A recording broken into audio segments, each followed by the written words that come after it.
নমস্কার, কেমন আছেন সবাই? উমাজ লাইফস্টাইলে আপনাদের সকলকে স্বাগত জানাই। গাছের এই সুন্দর ফুলটি দিয়ে আজকে দিনটি শুরু করলাম। আপনাদের দিনটিও যেন এই ফুলের মতো সুন্দর হয়। শুধুমাত্র ফুল নয়, সবজি দিয়েও আপনাদের ওয়েলকাম জানাচ্ছি। আমার গাছে টমেটো হয়েছিল, সেটাও আপনাদেরকে দেখিয়ে দিলাম।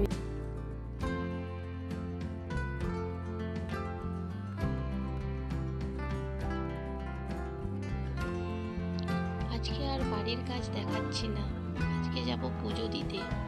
তাই সকালের সমস্ত কাজ কমপ্লিট করে স্নান করে রেডি হয়ে নিচ্ছিলাম।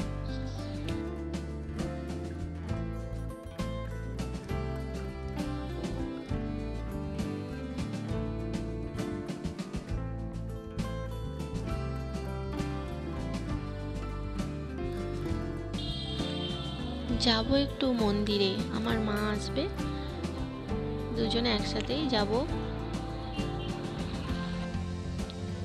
আমার শ্বশুর বাড়ি আর বাপের বাড়ি কাছাকাছি, তাই মাকে বলেছি তুমি রেডি হয়ে চলে আসো, তারপর একসাথে যাব। তোমরা একটা জিনিস খেয়াল করেছো কি? আগে আমার চুলটা বড় ছিল অনেক, চুলটা কেটে ফেলেছি, কারণ চুলটা প্রচণ্ড উঠছিল, পাতলাও হয়ে গেছিল, আর সামনে বেড়াতেও যাব, সেই জন্য চুলটাকে একটু কেটেই ফেললাম।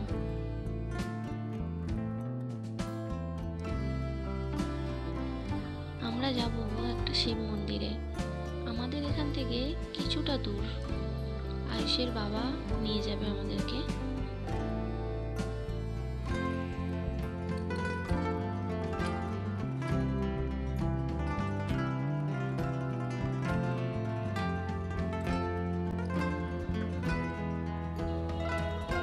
আমি এখানে রেডি হচ্ছিলাম, আর ওদিক থেকে আয়ুষের বাবা চিৎকার করছে তাড়াতাড়ি রেডি হওয়ার জন্য। আয়ুষ স্কুলে গেছে, নাহলে আয়ুষকেও নিয়ে যেতাম। স্কুল থেকে এসে ও ঠাম্মার কাছে, আয়ুষের আজ পরীক্ষা আছে, ও পরীক্ষা দিতে গেছে, আর কালকেও আছে, তাই ওকে আর নিয়ে গেলাম না। আমরা তাড়াতাড়ি করে পুজো দিয়ে চলে আসবো। আর এদিকে আমার মাও চলে এসেছে। মা বলছে এসেই, তোর এখনো রেডি হয়নি? আমি বললাম হ্যাঁ হয়ে গেছে, তুমি এলেই বেরোবো। মা মেয়ে কিছুক্ষণ কথা বলে নিলাম রেডি হতে হতে। দেখো, মা আর মেয়ে একসাথে হলে কি হয়, দুজনে গল্প করেই যাচ্ছি, এটা পড়েছিস, ওটা পড়েছি, এটা করেছিস, কত কথা। ব্যাস, মাকে যখনই বলেছি ভিডিও করছি, দেখো মা চলে এসছে, এখনো আমার রেডি হওয়া শেষ হয়নি, আমি এখনো রেডি হচ্ছি। আর ওদিকে আমাকে তাড়া দিচ্ছে দেরি হয়ে গেছে বলে। এটাই হচ্ছে মেয়েদের 5 মিনিটে রেডি হওয়া, 5 ঘন্টা হয়ে গেলেও তাদের রেডি আর হওয়া শেষ হবে না।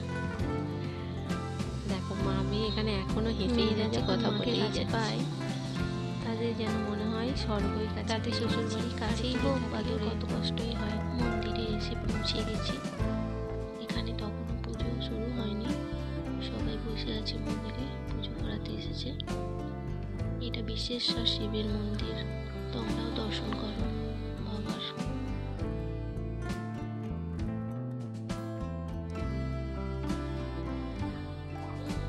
মন্দির মানেই হলো আলাদা শান্তির জায়গা, মন পবিত্র হয়ে যায়। চারিদিকটা এত সুন্দর, মনে হচ্ছিল যেন ঘন্টার পর ঘন্টা এখানে বসে থাকি।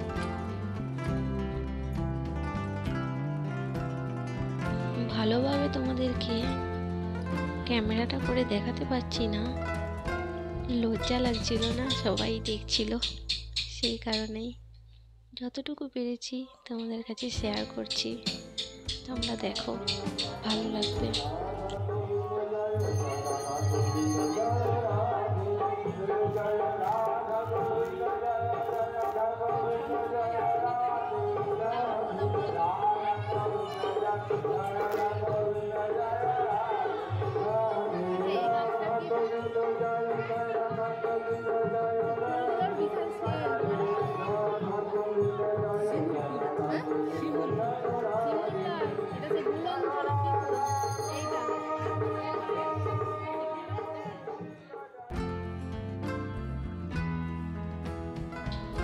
ওই দিনে মন্দিরে প্রচুর ভক্তের সমাগম হয়েছিল।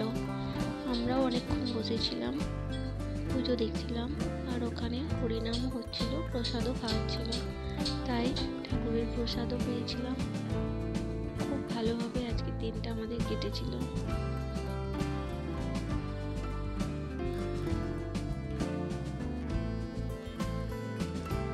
তোমরা দেখতে পাচ্ছ কত মানুষ এখানে, শুধু এখানেই নয়, ওইদিকে একটা বড় আটচালার মতো আছে, সেখানেও অনেক মানুষ বসে আছে।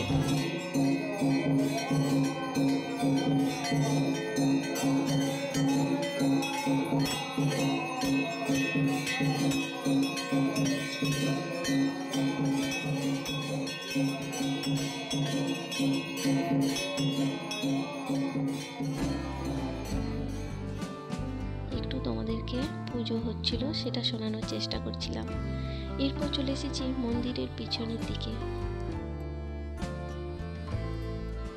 এখানে একটা বিশাল বড় পুকুর, সেটাই তোমাদেরকে দেখাচ্ছিলাম। মন্দিরের ডান দিকে আছে এই বড় পুকুরটি, আর বাঁ দিকে আছে বাবার নিজস্ব পুকুর। ঠাকুরের সমস্ত কিছু কাজ সেই পুকুরে হয়।